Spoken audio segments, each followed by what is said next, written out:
I'm Allison, and this is Nellie, and we're donning a flashlight and finishing something I started a few years ago. The Triangle of Fire. I've previously shared with you my favorite of the military forts turned Washington state parks that make up the Triangle of Fire. That's Fort Worden. But just because it's my favorite doesn't mean the other two aren't worth visiting. So here we go, camper packed for a couple weekends in Fort Casey and Fort Flagler state parks.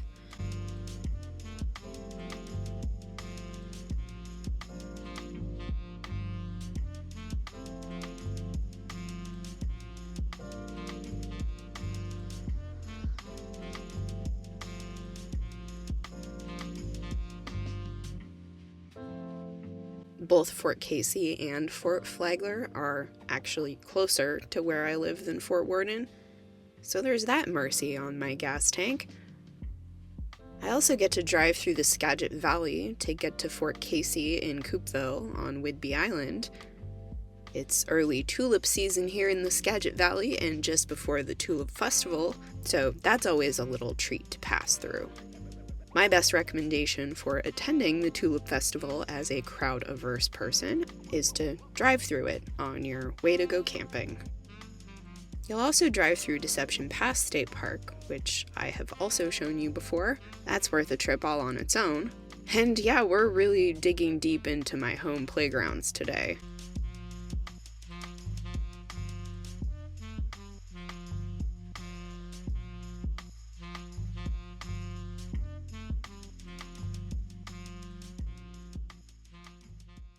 So, if you didn't know, the Triangle of Fire refers to 3 military forts that were once built to protect Washington state from foreign invasion via Puget Sound. Since our 22nd and 24th president, Grover Cleveland, decided our coastal defenses were too outdated back in 1885, there are now way more than 3 little forts lining the Puget Sound, but that's a story for another day. Unlike most of those forts, though, the Triangle forts have all been decommissioned and turned into state parks for us to enjoy. Fort Casey is in a good sight position on a high bluff with a lookout to easily spot invaders through Admiralty Inlet, that little piece of ocean that connects the Puget Sound and the Strait of Juan de Fuca. Back when the Coast Salish peoples used the land, they too used this spot as a lookout against invaders across the water. By the time it was at full operations in 1902, it was armed with over a dozen disappearing guns and other assorted artillery.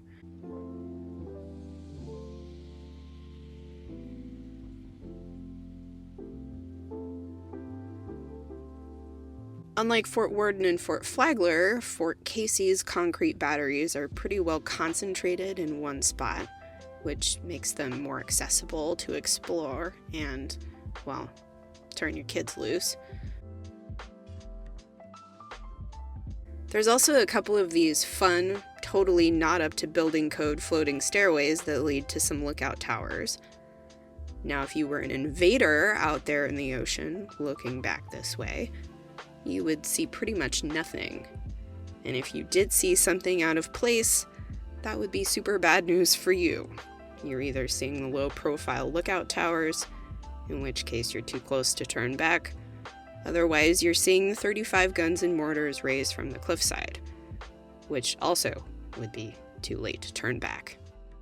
And that's if Fort Worden and Fort Flagler haven't spotted you first. Invading in the dark wouldn't yield any better results, because at night this fort and the neighboring forts would roll giant floodlights out of the hills on tracks that were powerful enough to light up the waters. But none of this ever happened. The Triangle of Fire has a happy ending. They never fired a single shot in actual hostilities because nobody's ever tried to invade the US through Washington.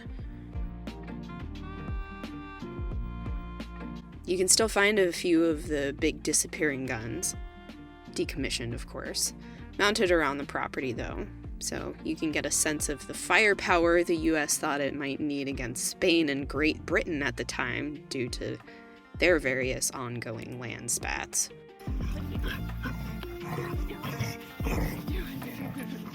Hey, stop it!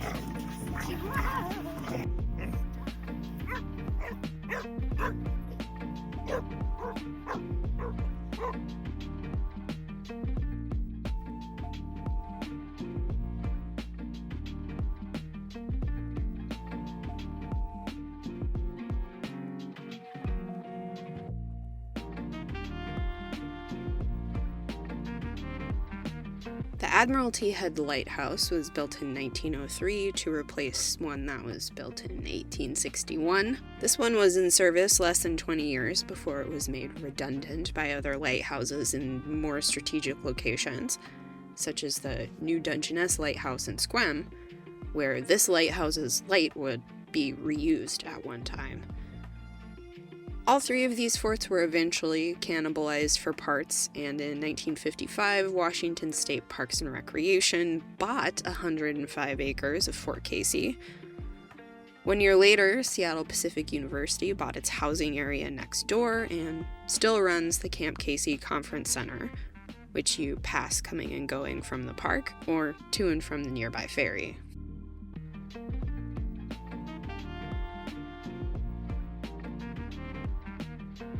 Speaking of the Coupeville Ferry, if you hike south down the bluff, you'll see that ferry and the Fort Casey campground right next to it.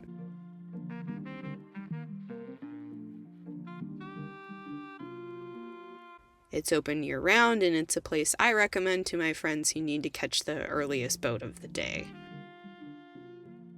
While my house isn't super far away, Nellie and I are pretty tired from getting about 6-7 miles of hiking into this little park, and we're also hungry. Just 2 days before, I was able to snag the last campsite here, which is right at the entrance. You would think that would be noisy, but really the whole campground might be the noisiest state park campground in my recent memory. So it's no better or worse noise-wise than any other site. There's just constant ambient noise. But the views are pretty unique. It was a little startling to look up from making dinner to see a huge boat coming in. It does run around 7 a.m. to almost 11 p.m., and you can hear, but not quite make out, the loudspeaker announcements in the parking lot. But I usually sleep like a log anyway, and Nellie is basically a log, so this is not a problem for us. However, you're going to be very close to Naval Air Station Whidbey Island, which can sometimes perform flight exercises over the park at all hours for several hours, although in my experience they usually wrap up by 9 p.m.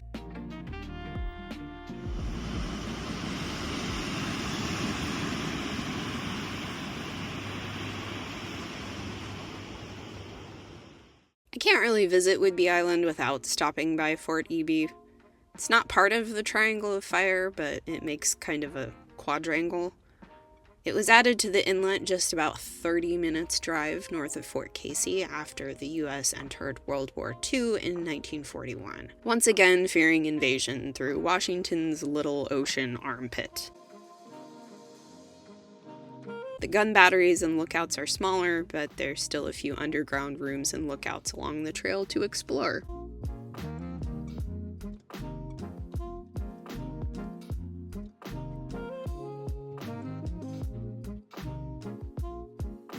Fort Ebey has a ton of hiking and biking trails. Highly recommend the Bluff Trail, even on a nasty stormy day. That one is still enjoyable. You know, in like a type 2 fun kind of way. You can get a good moderate hike out of this park by creating your own loop or zigzag or whatever. There's plenty of trail to work with. I've never camped here because it's a bit closer to my house. There are 50 spots, but the campground is only open seasonally, while I prefer to camp on the off-season. But in my opinion, the beach combing is better here than where I live.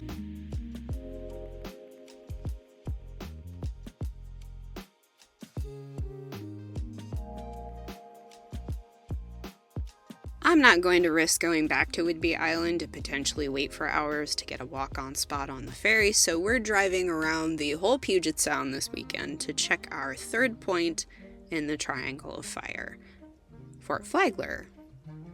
Ironically enough, that puts us driving past some additional living military history.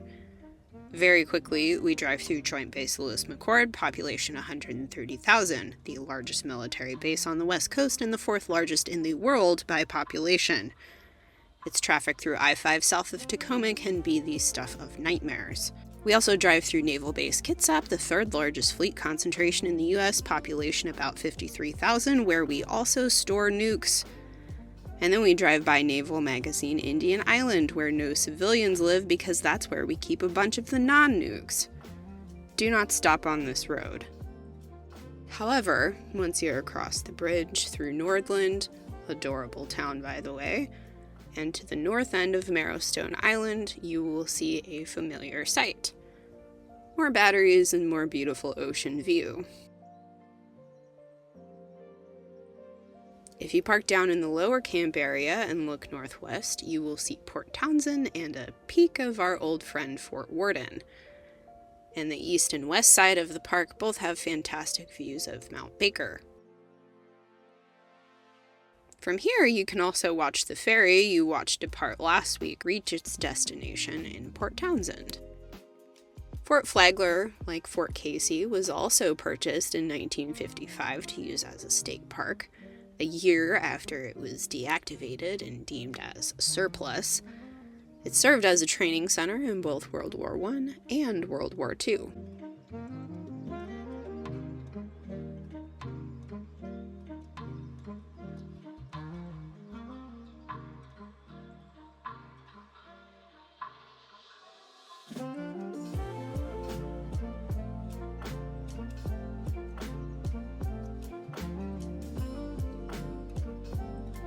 Between beach walks with this lunatic and hiking the bluff up to the old dormitories and back, I got about 6 miles of hiking in.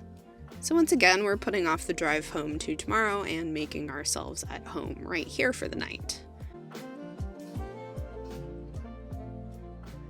I'm hiding my snacks under here because I have to go to the bathroom, and this one's just waiting for a chance to eat them all. You think that'll hold up for 5 minutes against this beast? Place your bets now.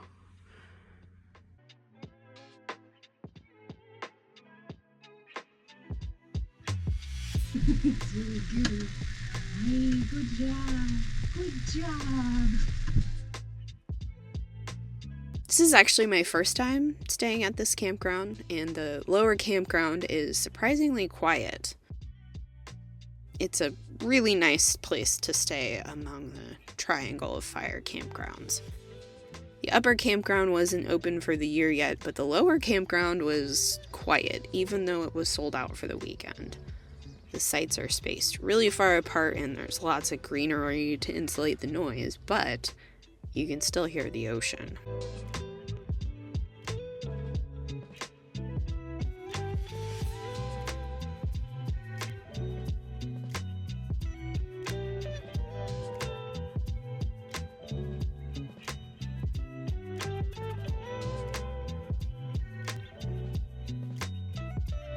And if you're gonna make the trip all the way to Fort Flagler, it seems really silly to not go see Fort Worden, which is like a 30-minute drive away, and literally it's right there.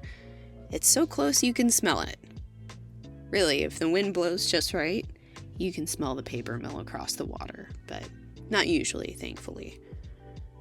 You'll find a lot of batteries and other interesting stuff spread out around the park, and it's my personal favorite to explore for its abundance of underground oddities. Spooky! I've never camped the Upper Forest campground, so I can't speak to that, but if you thought the view of Fort Flagler was nice, the beach campground at Fort Worden comes with one of the best views in the entire Washington State Park system.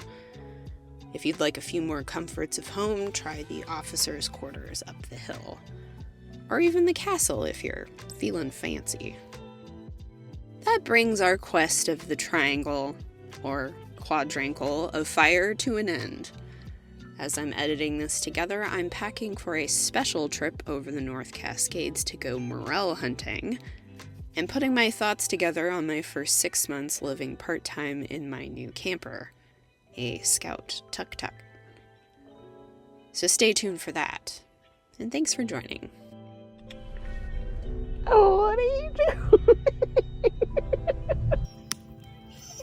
What? No.